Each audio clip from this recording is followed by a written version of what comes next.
அந்த டாபிக்ஸ் எல்லாமே நம்ம ஃப்ரண்ட்லயே கொண்டு வந்துடணும். அது பேர் தான் குறிப்பு சட்டகம் சொல்லுவோம்.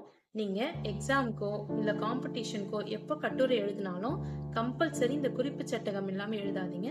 இந்த குறிப்பு சட்டகத்துக்கு உங்களுக்கு ஸ்பெஷல் மார்க்ஸ் உண்டு. ஸோ மிஸ் பண்ணாம ரைட் பண்ணுங்க ஃப்ரெண்ட்ஸ். குறிப்பு சட்டகம். முன்னுரை. சேமிப்பு என்பது சேமிப்பின் முக்கியத்துவம், சேமிப்பின் பயன்கள், எதிர்காலத்தை வளமாக்கும் சேமிப்பு பழக்கம், முடிவுரை. சோ இந்த டாபிக்ஸ்ல எல்லாம் நம்ம இப்ப கட்டுரையை டிரைவ் பண்ண போறோம். ஓகேங்களா?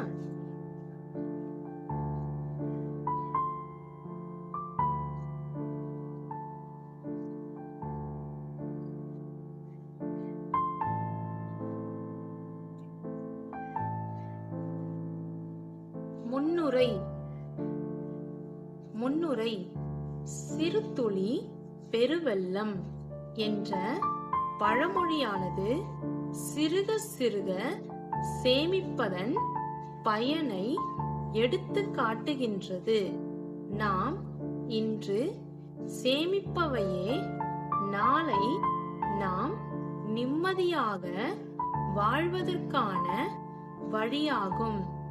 அந்த வகையில் மனிதனானவன் சேமிப்பின் அவசியத்தை உணர்ந்து